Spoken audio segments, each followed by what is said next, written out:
Perfecto. Bueno, gracias a mi hermano por el recibimiento. Ahora vengo de parte de la iglesia a decirle gracias por esta oportunidad de estar aquí, por predicar. Nuestra iglesia está muy emocionada con lo que el Señor está haciendo aquí en esta comunidad. Soy el heraldo de buenas noticias y de grandes agradecimientos porque, bueno, varios hermanos aquí, 4 hermanos son parte también de nuestra academia de predicación y hemos visto también cómo el fruto de lo que hemos hecho allá se ha estado multiplicando aquí y damos muchas gracias a Dios por eso, porque seguimos extendiendo el reino de Dios en cada una de las áreas y las esferas. Nuestra pasión debe ser esa constantemente, que el Señor sea predicado no solamente espiritualmente, sino que se materialice en todas las zonas. Cada una de sus vidas deberían replicar al mismo Señor Jesucristo. Entonces, cuando ustedes predican el Evangelio, sus vidas tienen que demostrar que el Evangelio ha sido entendido en ustedes. Así que le doy gracias por la oportunidad de predicar este día y le mando saludos de mi iglesia. Hoy me acompaña mi bella esposa, mi hermano Josué, su esposa Stephanie y 2 miembros también de nuestra iglesia, la hermana Milagro y el hermano Abraham. Hermano Abraham, no lo veo por allá. Ok. Así que gracias, de verdad, gracias por este momento. Pero antes de comenzar nuestra predicación quisiera orar. Así que vamos a inclinar nuestros rostros y orar al Señor. Señor Padre, gracias por este tiempo, por tus misericordias, por tu amor para con nosotros, que nos hiciste venir aquí para poder escuchar lo que tú tienes que decir. Por favor, anímanos a través de tu palabra, exhórtanos y que salgamos de aquí amándote más y más y más. Queremos que nuestros corazones sean transformados por medio de tu palabra. Úsame a mí, ser fiel al texto predicado y ayuda a la audiencia a ser fiel a aplicar este texto a sus vidas. Te lo pedimos en nombre de Cristo Jesús. Amén. Mis hermanos, por favor, si son tan amables, acompáñenme a la carta de Apocalipsis, capítulo 3, verso 7 al verso 13. Apocalipsis, capítulo 3, verso 7 al verso 13.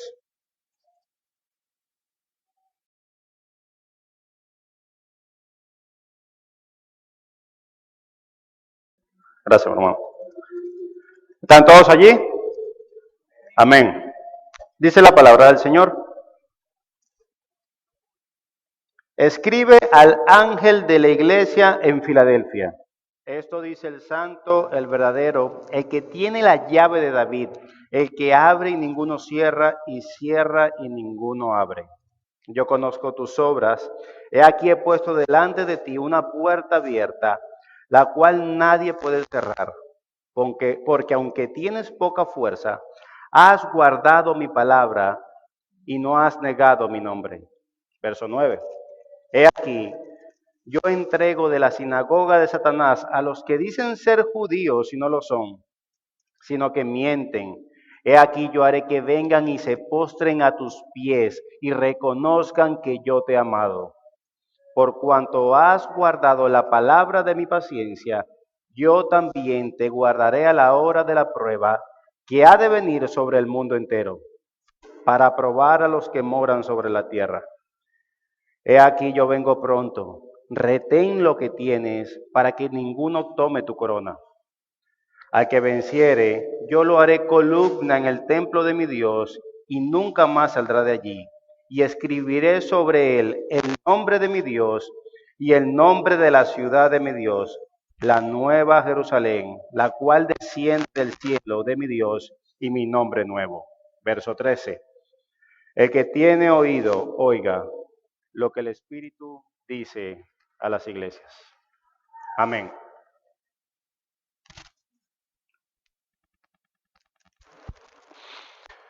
¿Quién conoce aquí qué es una calificación? Yo creo que todos, ¿cierto? Todos sabemos qué es una calificación. Ahora imagínense esto, vamos a hacer una especie de ilustración. Si alguien calificara a nuestro país en números, ¿cómo luciría esta lista o esta calificación? Yo creo que luciría de esta manera. Según la fuente del portal Estatista en Venezuela, tenemos 53 homicidios por cada 100.000 habitantes. En el índice de percepción de la corrupción de la Organización de Transparencia Internacional, Venezuela se encuentra en el puesto 177 de 180 países. La inflación, por ejemplo, en el año 2018 llegó a ser la más alta del mundo con 65.000% de inflación en un año. Y en el 2023 terminó con 8 millones de venezolanos cruzando la frontera por la crisis política y social que tenemos en nuestro país. Lamentablemente, tenemos que reconocer que esa calificación describe a nuestro amado país, ¿cierto? Es una calificación. ¿Qué tiene que ver esto con lo que el texto que acabo de leer? Esta carta, Jesús, el que escribe esta carta, que lo vamos a demostrar, está escribiendo a la iglesia de Filadelfia, también es una calificación. Pero a diferencia de la mala calificación de nuestra nación, la carta a la iglesia de Filadelfia es un informe sobresaliente. Y este es el tipo de calificación que deberíamos desear para nuestras iglesias. Y no solo para nuestras iglesias, para nuestras vidas personales.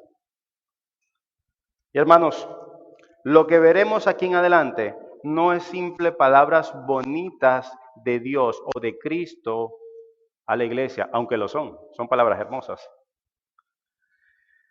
Lo que vamos a ver es una descripción de que cada cristiano debe apuntar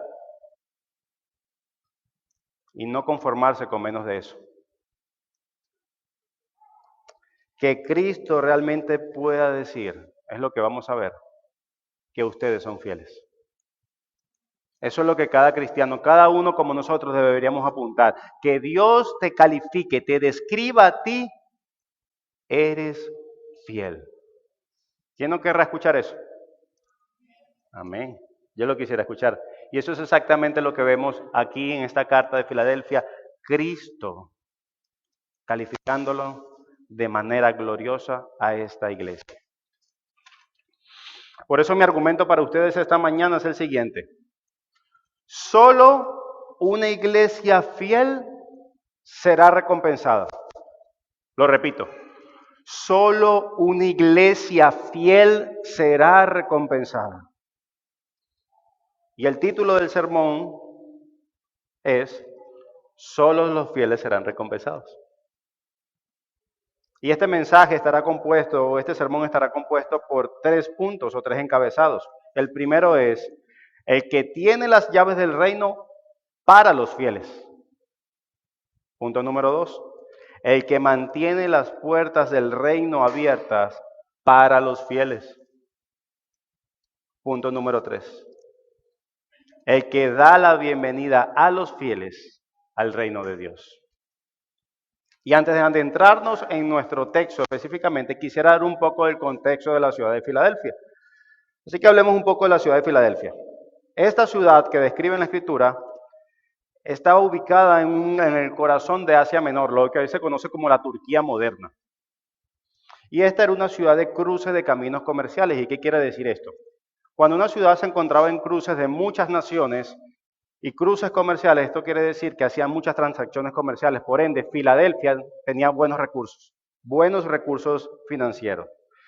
Filadelfia fue fundada por el rey Eúmenes de Pérgamo como un homenaje al amor fraternal que él tenía sobre su hermano Átalo II. Pero esta ciudad también se encontraba sobre una importante falla tectónica. Y para los que no saben, una falla tectónica es la que hace que ocurran los terremotos. Imagínense, entonces esta ciudad estaba ubicada encima de una importante falla tectónica. Y tanto así que eso en algún momento cobró un gran impacto, porque el año 17 después de Cristo hubo un terremoto terrible. Tan terrible que en la ciudad mismo todos los edificios se comenzaron a caer. Y los de Filadelfia tuvieron que salir de la ciudad. Imagínense toda una ciudad destruyéndose por un terremoto, ese polvoriento, ese polvo subiendo constantemente y la gente huyendo, sacando a sus familias como puedan de sus casas, de sus hogares, de sus edificios, y solamente se quedaron atrás, viendo cómo su ciudad prácticamente fue destruida. Y cuando ese humo empezó a descender, ¿saben lo único que quedó en pie? Las columnas. Las grandes columnas fue lo único que quedó en pie de la ciudad de Filadelfia.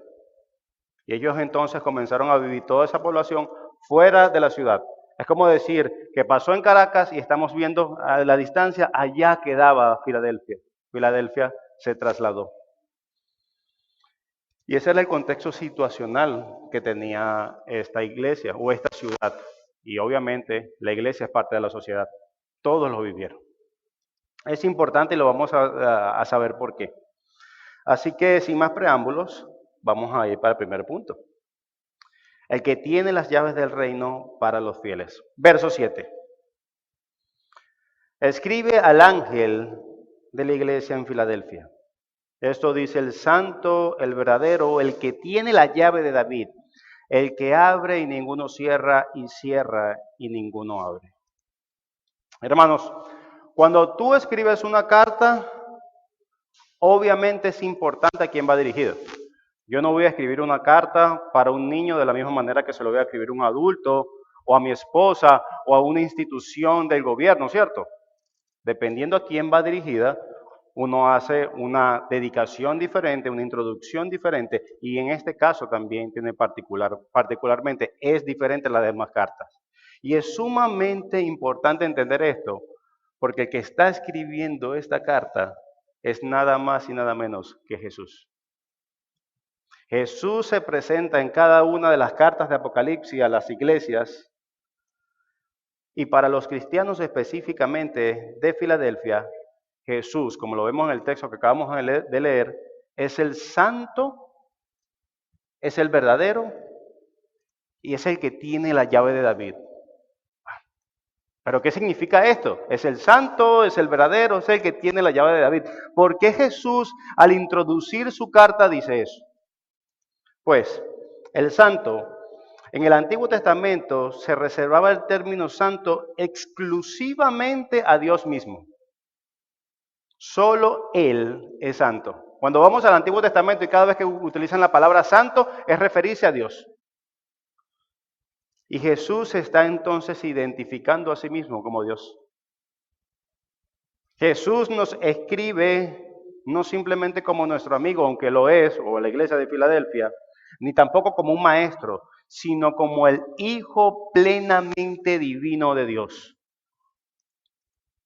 Y si Jesús es el santo, y lo es, hermanos, cada vez que nosotros abramos la Escritura, el cual también la hizo de cabo a rabo, debemos escucharlo cuando Él pide nuestra atención y sumisión. Cada vez que tú abres tu Escritura, eso está pasando automáticamente. El mismo Dios del universo, el que controla todas las cosas, el que controla la situación en tu vida, tu salud, tu pobreza, tu riqueza, el que controla el universo, escribe cada palabra de la Escritura. Entonces eso tiene que decir algo de nosotros, reverencia. Cada vez que nosotros abrimos la palabra de Dios, dice, recuerda esto, Dios está hablando. No es simplemente un amiguito, no es simplemente un buen maestro. Es el Dios del universo que ha tenido consideración para con nosotros, que ha tenido consideración para comunicarse con su creación a través de su palabra. El santo está escribiendo. Pero en esta carta no solo es el santo, también se describe a sí mismo como el verdadero. Y la palabra que se utiliza aquí es atelino, lo que denota que es algo genuino, auténtico y real. Es como si dijera, en medio de la falsedad, la perversión, el error, los falsos mesías que constantemente llegaban, existe solo uno que es verdadero. Existe solo uno que es verdadero, y ese es el Cristo. Él no es un falso salvador, Él no es un falso mesías, Él es el verdadero. Hey, no te equivoques, hay falsos mesías, pero ¿saben qué? El que escribe esta carta es el verdadero. Y por último, se describe a sí mismo como el que tiene la llave de David. Y hermanos, siempre en la Escritura una llave representa autoridad. El que tiene las llaves tiene el control. Y esto es una cita de Isaías 22, cuando se refiere a Eliaquín, el siervo de Dios, que tenía la llave del salón del trono de David. ¿Y qué quiere decir esto? Eliaquín tenía la responsabilidad de tener la llave del salón del trono de David. Y era el que decidía si tú o cualquier otra persona podían entrar a tener una audiencia con el rey. ¡Hey! Un momento. Yo soy el que tengo la responsabilidad de permitirte entrar o no a ver el rey. Decía el pastor Matthew Davison sobre esto. Jesús está diciendo aquí que Él es la llave de David. Él es quien controla y tiene acceso para ver el rey.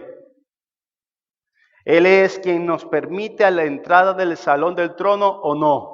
Si no es por medio de Cristo, no podemos entrar al salón del reino, al salón del trono de Dios.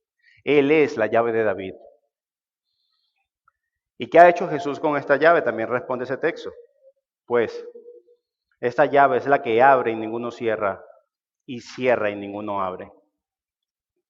Jesús ha abierto la puerta del reino de los cielos y nos ha invitado a entrar. ¿Y saben qué pasa si Jesús te ha invitado a entrar a su reino? Nadie puede obstaculizar tu entrada si Él te ha invitado. Si tú has creído en el Señor Jesucristo, estás invitado a entrar al reino. Y no hay nadie, absolutamente nadie ni nada que pueda obstaculizar eso. Solo por medio de Jesús podemos entrar al reino de los cielos, solo por medio de Jesús, no por medio de los mormones, ni de los testigos de Jehová, ni de los romanistas, ni de los hinduistas, ni absolutamente nadie, solo por medio de Jesús. Si no creemos en Jesús, no puedes entrar al reino de los cielos, Él te lo prohíbe. Jonathan Edwards decía que no hay nada que mantenga a los hombres malvados fuera del infierno que excepto el mero placer de Dios. Voy a traducir en un sentido, un lenguaje más coloquial. No hay nada que mantenga al hombre fuera del infierno, al menos el placer y la voluntad de salvar a pecadores como nosotros. Nosotros hemos creído en Jesús porque Él ha tenido la condescendencia y el querer, la amabilidad y la compasión por nosotros. No tenemos otro camino. En pocas palabras, no podemos llegar al cielo por ninguna de nuestras buenas obras o de nuestras obras, porque ninguna obra es buena para con nosotros. George Whitefield lo decía muy claro. Intentar llegar al cielo por nuestras buenas obras es como intentar llegar a la luna por una escalera hecha de arena. Imposible. Entonces la pregunta sería, ¿pero cómo entro al reino de Dios si no es por las obras? Pues aquellos que confiesen que Jesús es el Señor, se les abrirán las mismas puertas del cielo que nadie podrá cerrar. No necesitamos forzar nuestro camino hacia el cielo, ¿no? No necesitamos hacer una audición para poder entrar porque no estaríamos calificados. No necesitas limpiarte ni esforzarte mucho, no. Todo lo que necesitas hacer es arrepentirte de tus pecados contra Dios y creer que tus pecados fue pagado en la cruz. Porque Él es el santo y Él es el verdadero. Seguía diciendo el pastor Matthew Davison, nuestras iglesias serán construidas, escuchen, no por nuestra gente, ni por nuestros presupuestos, ni por nuestros programas, sino simplemente por esta verdad. Jesús es la llave de David, la cual proclamamos como iglesia. Proclamamos a Cristo y solo Cristo. Solo por medio de Cristo tú y yo podemos estar confiados que podemos entrar al reino de los cielos. Nuestras iglesias serán fieles solo por una cosa, porque abrimos la palabra de Cristo y proclamamos la palabra de Cristo. Solo nuestras iglesias serán fieles cuando abrimos la palabra de Cristo y proclamamos al Cristo de la palabra. Así que, ¿qué vemos aquí? Esto es solamente la presentación de la carta. No sé si lo habías visto, solamente es el versículo 7. Él es el santo, Dios mismo, el verdadero, el que puedes confiar porque no hay un Mesías falso.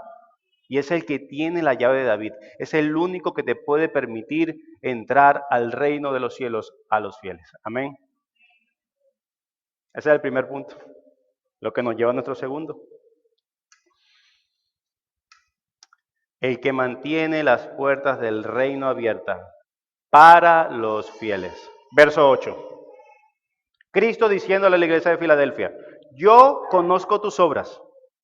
He aquí he puesto delante de ti una puerta abierta, la cual nadie puede cerrar, porque aunque tienes poca fuerza, has guardado mi palabra y no has negado mi nombre. Hermanos, observemos cómo se describe esta iglesia. Una iglesia con poco poder, con poca fuerza. Y podríamos pensar, bueno, mira, Cristo está criticando su poca fuerza. Esto no es una crítica, ni tampoco de una referencia a su tamaño en números, tampoco lo es. Jesús simplemente describe aquí su apariencia externa.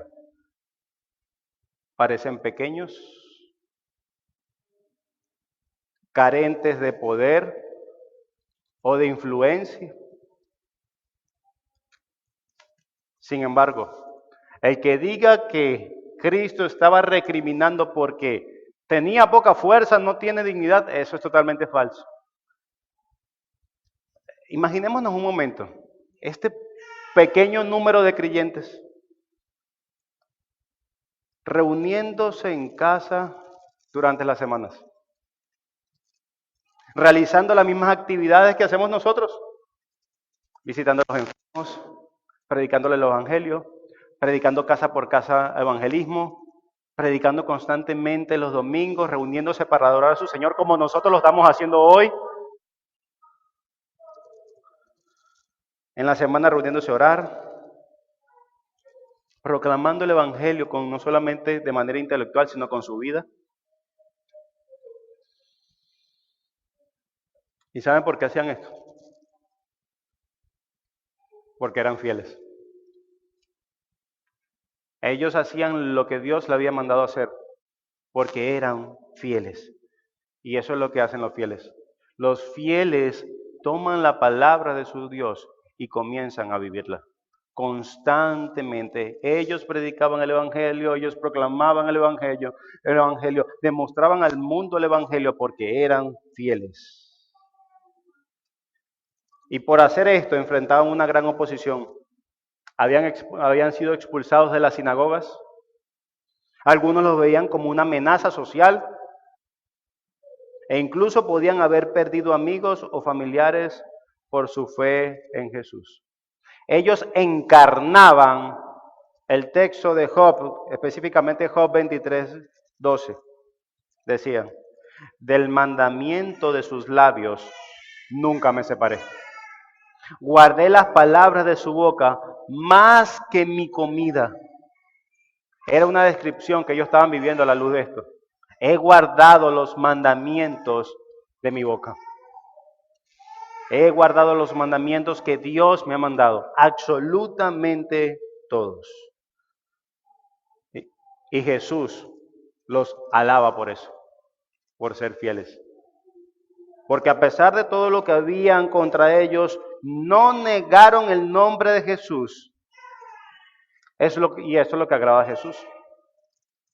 Simplemente siguieron haciendo la obra de evangelización en la ciudad, contarle a amigos y vecinos acerca de Jesús y cómo habían llegado a conocer a su Dios y a su Salvador. Eso es lo que hacía Jesús. Eso es lo que hacían los fieles. Y ahora la pregunta va para nosotros. Si te preguntara, ¿cómo está tu agenda? ¿Cuánto tiempo le dedicas a tus devocionales? ¿Cuánto tiempo intencionalmente educas a tus hijos para que conozcan a Jesús? ¿Cuántas veces le has mostrado gracia y el evangelio a tu vecino, que quizás puede ser un vecino difícil? ¿Cómo tratas a tu esposa en casa? Esposas, ¿cómo tratan a sus esposos en casa? A sus hijos. Si Dios te dijera algo esta mañana, te diría lo mismo que Filadelfia: eres fiel. Has vivido constantemente por tu fidelidad. ¿Eso te diría Dios a ti?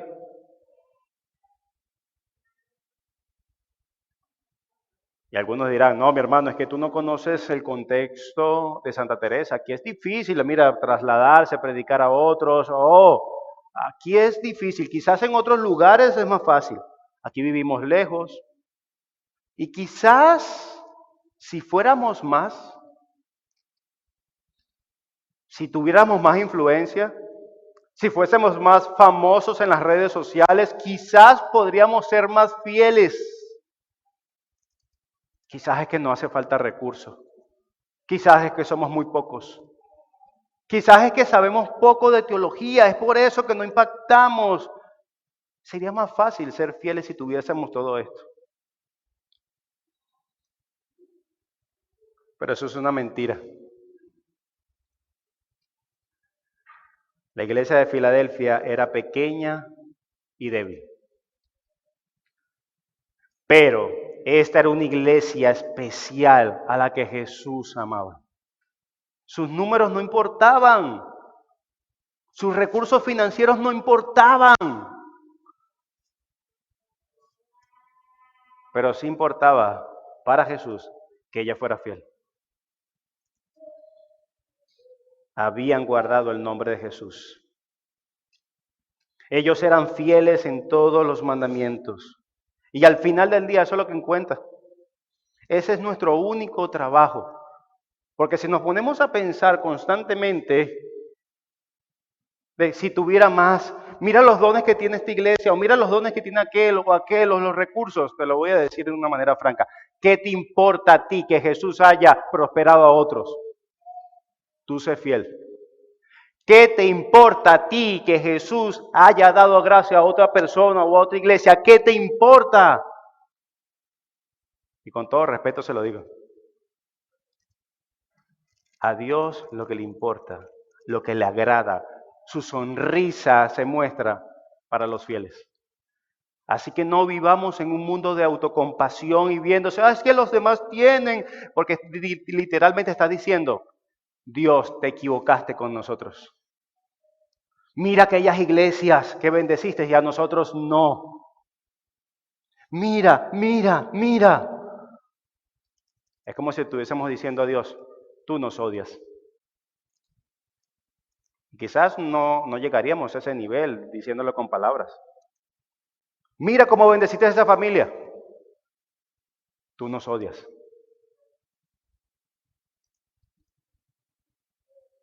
Pero volvemos al texto. ¿Qué le decía Dios? ¿Qué alababa a Dios de la iglesia de Filadelfia? Han guardado mi nombre. Me son fieles. Hermanos, Jesús no evalúa el éxito de una iglesia basándose en nuestro tamaño o en nuestra influencia. Jamás lo va a evaluar así, no va a empezar hoy. No le preocupan en absoluto los edificios donde nos congregamos. No es que esté mal tener un edificio grande, pero eso no lo evalúa él. ¿Qué hay si hay un edificio gigantesco y no hay cristianos en ese edificio como el cristianismo que podemos vivir hoy? De hecho, hoy una de las iglesias cristianas más grandes del mundo, que probablemente no hay ni un cristiano ahí, contradictoriamente, se congregan 20.000 personas todos los domingos y no se predica ni una gota del evangelio. Jesús no va a alabar esa iglesia o lo que dice iglesia, pero alaba a una iglesia pequeña porque guardaron su palabra. Amén. Entonces, ¿qué es lo que le importa a Jesús? Guardaste mi nombre. Aquí tenemos a un grupo pequeño e insignificante de cristianos según el mundo, y Jesús solo hace una cosa con ellos: elogiarlos. Jesús les dice que porque han sido fieles, yo mantengo la puerta abierta. Ahora imagínense eso. El Dios del universo en esta gloriosa puerta del reino de Dios, Él mismo con sus brazos está ahí. Yo garantizo que todos los que han creído en mí van a entrar por esta puerta. Tú has creído en mí, gózate en esta verdad. Señor, ¿y qué me garantiza que yo voy a entrar por ahí? Yo mismo te voy a recibir. Yo voy a estar ahí sosteniendo la puerta del reino de los cielos para todos los que hayan creído en mí. ¿Por qué? Porque debido a que no han negado el nombre de Jesús, no solamente ustedes, sino que otros, por medio de su predicación, van a entrar por esta puerta. Imagínense el Dios de los cielos, el garante que tenemos para que las puertas abiertas sean para nosotros. Y al mismo tiempo, esto le da un plus bíblico, porque lo está diciendo aquí. Nosotros tenemos la responsabilidad y la misericordia de ser parte de esto, de proclamar a que otros entren al reino de los cielos. Otros también vendrán y entrarán a su reino. Y si la Biblia dejó ilustraciones como en Apocalipsis, nosotros también tenemos que utilizarla a nuestro favor. Dios mismo parado en la puerta. Es bueno constantemente que capacitemos nuestra imaginación. Dios mismo entrando a la puerta. ¡Wow! Qué privilegio ser parte de esto. Y hermanos, si el mundo entero está contra nosotros, pero si Cristo está con nosotros, nada podrá detenernos. No midamos nuestra iglesia por su tamaño, ni por su buena teología. ¿Es malo tener buena teología? No, para nada, es una bendición. Pero si quieres ser elogiado por Jesús, no solamente es lo que conoces, sino es cómo vives. Si quieres tú ser elogiado por Jesús, sé fiel. Sé fiel. Es nuestra responsabilidad. ¿Tú quieres ser elogiado por Jesús? Amén. Solamente uno está de acuerdo y por ahí. ¿Quieres ser elogiado por Jesús? Amén. Claro que sí. Toma tu Biblia y vívelo. Quizás no conozcas mucho de la Escritura en el sentido como un gran teólogo, pero yo sé que conoces bastante que aún no estamos viviendo el estándar de la Biblia, ¿cierto? Nuestros matrimonios, el Evangelio, estás proclamando el Evangelio a otros. Y no solamente hablo de las campañas de evangelización, que eso tiene su lugar. Pero ¿qué tal? ¿Te conocen como creyente en tu trabajo? Cuando tomas una decisión financiera, lo que te gobierna es la ética. Porque ahí estás dando gloria a Dios. Ahí estás extendiendo el reino de Dios. Cuando dices, wow, ¿por qué él tomó esta decisión o ella tomó esta decisión? Es que es creyente. Has perdido tu trabajo por ser fiel a Cristo.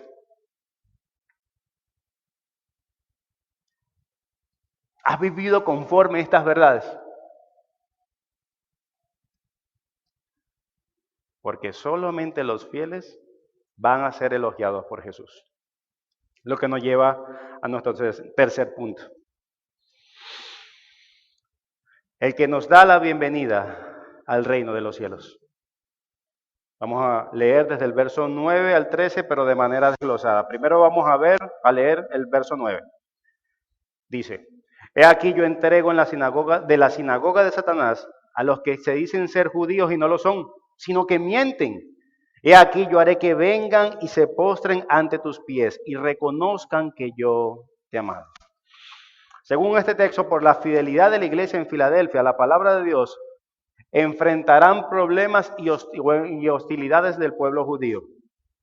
Pero este texto dice algo particular. Con el falso pueblo de Dios. ¿Por qué le dirá este texto a los judíos que es el falso pueblo de Dios? Los judíos que habían rechazado a Jesús no son el verdadero pueblo de Dios.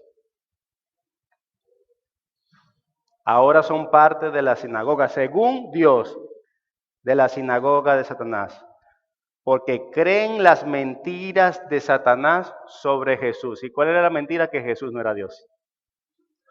Así que yo constantemente cuando veo en esos estados de teléfono, oro por Israel, oro por el pueblo de Dios. A mí me preocupa. ¿Por qué? Porque bíblicamente están orando por alguien que es parte del pueblo de Satanás. Mi hermano, no vamos a orar por Israel, mira lo que está pasando ahorita en Gaza. Sí, podemos orar por eso, por Rusia, por China, por Estados Unidos, pueden tener guerras. Claro que sí. Pero si no están orando para también su conversión, ellos no son el pueblo de Dios. Ellos cumplieron su punto en la escritura. Ahora el pueblo de Dios, en la mente de Dios, siempre ha sido la iglesia. Pero, ¿en serio? Leamos otra vez el texto. He aquí yo entrego de la sinagoga de Satanás a los que dicen ser judíos y no lo son, a los que dicen ser pueblo de Dios y no lo son, sino que mienten. He aquí que yo haré que vengan y se postren a tus pies y reconozcan que yo te he amado. Ellos son parte de la sinagoga de Satanás porque creyeron las mentiras de Satanás, que ellos decían que Satanás decía que Jesús no era Dios. ¿Y Jesús es Dios? Amén. Claro que sí. Jesús es Dios. Y ellos no van a ser los únicos, hablando de Filadelfia. Si tú y yo somos fieles y guardamos la palabra de Dios en todas las esferas, en todos los contextos, el mundo se nos vendrá encima. A los que llamamos nuestros amigos y hermanos, nos darán la espalda. Cuando denunciamos la mentira y la infidelidad de los demás. Te llamarán legalista, tendrás oposición de nuestros amigos, familias, incluso de gobiernos. ¿Y qué haremos? Bueno, ¿sabes qué, hermano? Yo voy a tomar venganza. No. Mira lo que dice Jesús.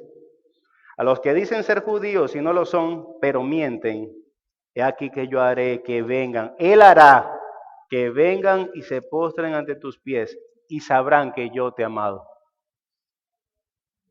Jesús promete a la iglesia que llegará el día en que todos los que se opongan a la iglesia serán humillados. La venganza pertenece a Dios. Por lo tanto, no necesitamos odiar a quien nos persiguen. No odies a quien te persigue. Deja eso. Deja el pasado atrás. No cargues esa raíz de amargura. No odies a quienes te persiguen. No lo odies. No necesitamos buscar venganza. Simplemente confía en el que el Señor lo hará en su tiempo. Esta pequeña iglesia debe haberse sentido tan a menudo sola y derrotada. Cuando los romanos, los griegos e incluso los judíos rechazaron a esta pequeña congregación por ser fieles a Jesús. Pero Jesús dice algo. Yo los he amado. Y un día el mundo entero lo verá. Un día el mundo entero verá que yo los he amado. Verso 10. Por cuanto has guardado la palabra de mi paciencia, yo también te guardaré a la hora de la prueba que ha de venir sobre el mundo entero para probar a los que moran sobre la tierra. Hermanos, no, como vimos en el texto anterior, no solo Jesús les asegura que vengará a sus perseguidores y que los ama, sino también que promete protegerlos porque han guardado su palabra. Él los protegerá del juicio venidero. ¿Pero de qué prueba habla aquí? Aquí habla de la prueba de la gran tribulación. El gran juicio que será derramado sobre todas las naciones que no se sometieron al señorío de Cristo. De esa gran prueba, de ese castigo a las naciones, yo los guardaré. Dios protegerá a su pueblo del juicio sobre las naciones. El día en que los cielos sean conmovidos y verán al Hijo del Hombre a venir con poder y gran gloria, yo los protegeré. El día del retorno de nuestro Rey, yo los protegeré. Verso 11. He aquí, yo vengo pronto. Retén lo que tienes para que ninguno tome tu corona. Al que venciere, yo lo haré columna en el templo de mi Dios y nunca más saldrá de allí. Y escribiré sobre él el nombre de mi Dios y el nombre de la ciudad de mi Dios, la nueva Jerusalén, la cual desciende del cielo de mi Dios y mi nuevo nombre. Hermanos, Jesús le promete que vendrá pronto. Ven pronto. Y esto no fue una advertencia, sino una maravillosa promesa. Jesús viene pronto. Y amén. Y esto es una cosa, algo que estábamos hablando en la academia de predicación, que le estaba hablando sobre el libro de Apocalipsis a los hermanos. Y el propósito de Apocalipsis es para que nosotros tengamos gozo. Juan estaba atribulado, estaba triste, y Jesús se le acerca, es como si Jesús se le acercara y le dijera, ¿qué tienes, Juan? Si te soy sincero, Jesús, estoy triste por guardar tu nombre. Mi familia me ha abandonado, me persiguen, casi me matan. Y aunque lo voy a seguir haciendo, estoy triste. Me siento solo. Y Jesús le dice, mira esto. Porque la palabra apocalipsis quiere decir quitar el velo.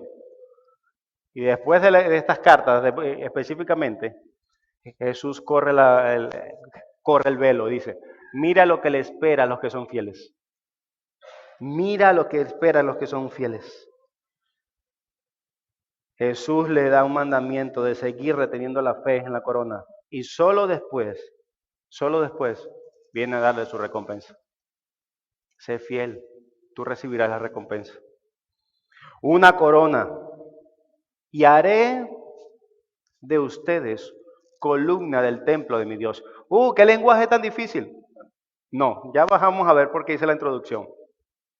Imagínense un pueblo que estaba acostumbrado a través de terremotos, que su ciudad desapareciera. ¿Y qué fue lo único que quedó en la ciudad después del terremoto? Las columnas. Las columnas, ellos sabían, la iglesia de Filadelfia, que las columnas son lo único que resistían, incluso las pruebas, los terremotos. Ahora vamos a volver a leer esto. Retén lo que tienes para que ninguno tome tu corona. Al que venciere, yo lo haré columna en el templo de mi Dios. Imagínate eso. ¡Wow! Las columnas de aquella ciudad tan hermosa que quedaron en pie después de aquel terremoto. Y yo voy a hacer como una columna de esa. ¡Wow! Haré de ustedes una columna en el templo de mi Dios. A esta débil iglesia incipiente y asustada que se enfrenta a ataques del imperio romano, de los miembros de la sinagoga y los vecinos paganos y familiares, dice, te haré columna en el templo de mi Dios. Para las personas acostumbradas a huir de la ciudad, producto de los terremotos, esto es una verdad impresionante. Y no termina ahí, dice, y más nunca saldrán de allí. Y dice, wow, esto parece una prisión. Hermanos, ¿quién va a querer salir del cielo? ¿Serán columnas? y siempre permanecerán allí. Decía un hombre del Señor que nosotros deseamos ir al cielo porque Jesús está allí. Si Jesús no estuviera allí, a ninguno de nosotros nos debería interesar ir al cielo. Y es exactamente lo que pasó cuando la creación del mundo. ¿Qué vamos a tener en el cielo? La presencia de Dios constantemente, ¿cierto? ¿Sabe qué perdieron nuestros padres creacionales, Adán y Eva, cuando pecaron? ¿De la presencia de quién? De Dios. Lo que fue cortado, ahora Dios está diciendo, para solamente los creyentes van a ser columna y templo de mi Dios, y yo voy a permanecer perfectamente con ustedes. Ustedes van a estar ahí perfectamente y eternamente. Llegará un tiempo y un lugar en que nos estableceremos para siempre en nuestro hogar eterno. Una ciudad real, la ciudad de nuestro Dios. Pero, ¿cualquiera podrá entrar ahí? Solo podrán entrar los que pertenecen a Jesús. Y dice, pondré el nombre de mi Dios y el nombre de la nueva Jerusalén y mi nuevo nombre sobre vosotros. Mi nuevo nombre, se nos habla de un nuevo nombre, una nueva estatus, una nueva identidad, apenas entremos a la ciudad. Se nos da el nombre de la familia de Dios. A partir de ese momento perteneceremos al Padre y habitaremos en su casa para siempre.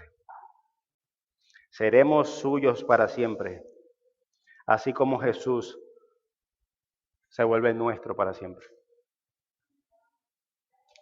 Qué alentador. ¿Tú estás entendiendo esto? Retén lo que tienes para que nadie roba tu corona. ¿Qué está diciendo aquí? Si has sido fiel hasta hoy, sigue siendo fiel. No deje que nadie, y hablando de nadie, tribulación, angustia, enemigos, te robe la corona, las recompensas. Dios quiere recompensarnos porque a veces vemos, bueno, yo soy cristiano y si anhelo la recompensa, estoy siendo materialista quizás. Hermano, Dios te está diciendo aquí, anhela la recompensa. Anhela la recompensa, anhela estar en el cielo y que eso te impulsa a guardar tu fe y a ser fiel hasta el final. No me voy a comprometer absolutamente con nada que no sea con mi Dios. Voy a vivir la Biblia de cabo a rabo, no perfectamente, pero sí sinceramente. Yo voy a amar la Escritura, amar a mi Dios. ¿Qué dice la Escritura cuando dice, ¿me amas? Cumple mis mandamientos. ¿Me amas? Cumple mis mandamientos. Y eso nada más se refiere a los domingos cuando venimos a congregarnos. Todos los días tú tienes una nueva identidad. Si tu corazón fue cambiado, tú tienes una nueva identidad de Cristo para amar a Cristo. Y como Él dice que se muestra ese amor, sometiéndote absolutamente a toda su palabra. ¿Me amas? Guarda mis mandamientos. Por eso es que Dios nos da regalos tras regalos tras regalos. Retén tu corona para que puedas recibir la recompensa. Amén. Y esto es para los cristianos. Y ahora me quiero dirigir a los que están aquí sin Cristo. Amigos, acabamos de pasear por las gloriosas y resplandecientes puertas de los cielos. ¿Te la imaginas? Usa tu imaginación. Gloriosas y resplandecientes puertas de los cielos. Pero ¿saben algo? Están cerradas para ti. Si tú estás sin Cristo, estas gloriosas puertas de los cielos están cerradas para ti. Para ti no hay cielo. Para ti no hay promesas. Para ti no hay elogio de Jesús diciéndote, fuiste fiel. Solo habrá una cosa, condenación, que lo seguirá angustia. Eso es para los que están sin Cristo. Puertas cerradas. Pero hoy eso puede cambiar. Si te arrepientes de tus pecados contra el Dios Altísimo y crees en el Señor Jesucristo como Salvador, puedes escapar de la oscuridad en la que hoy estás y entrar con nosotros o junto con nosotros por esas puertas que Dios le tiene abiertas para su pueblo. Y no te lo digo como alguien superior a ti, te lo digo como alguien que estuvo en esa oscuridad.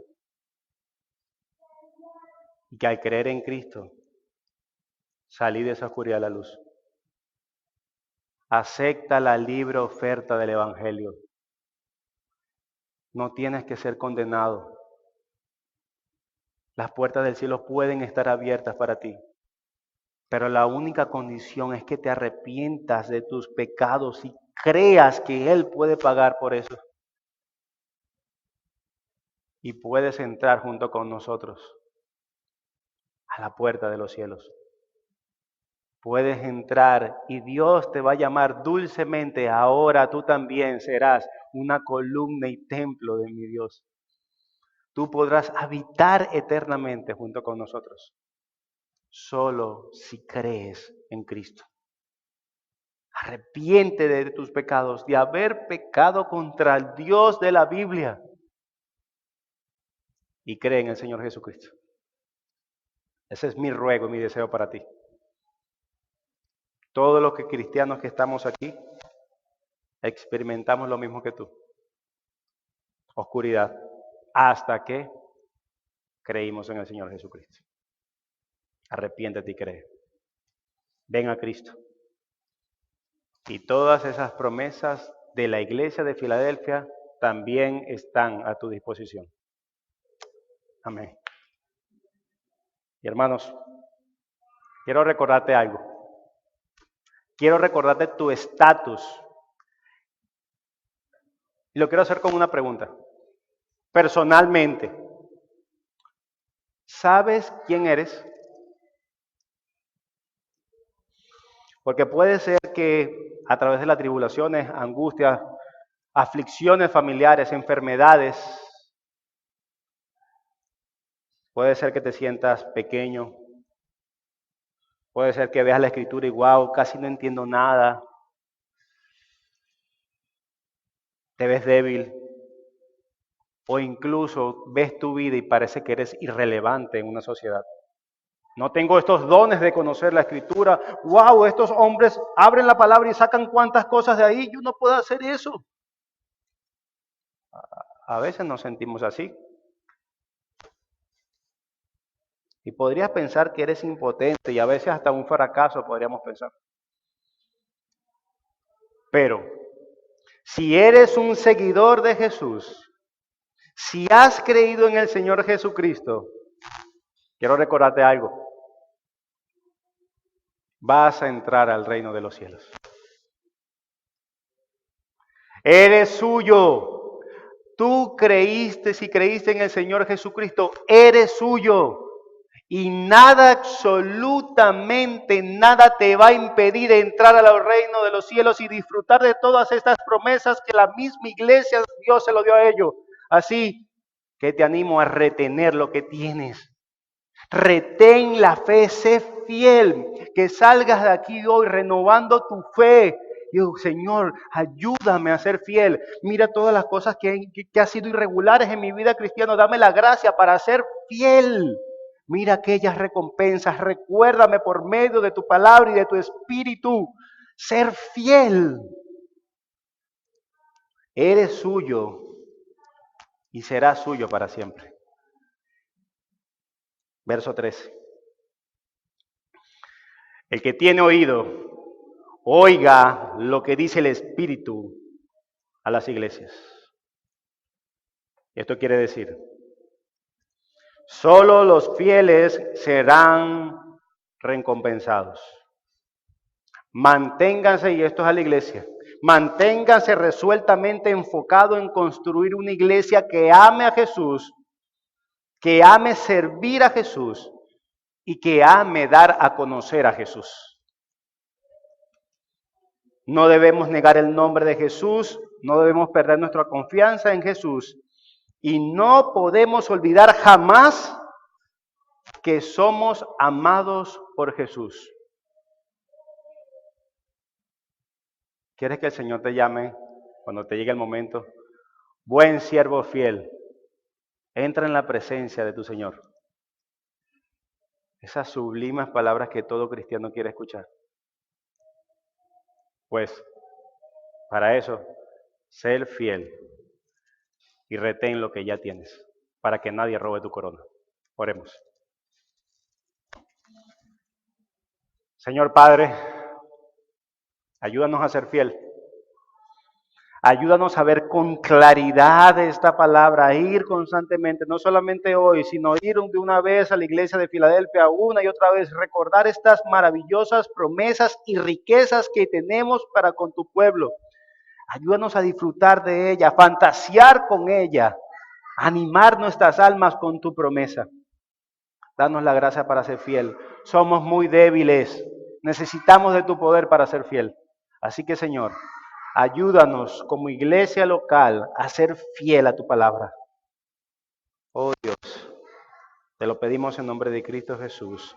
Ayúdanos a ser fiel constantemente en nuestras vidas. Te lo suplicamos.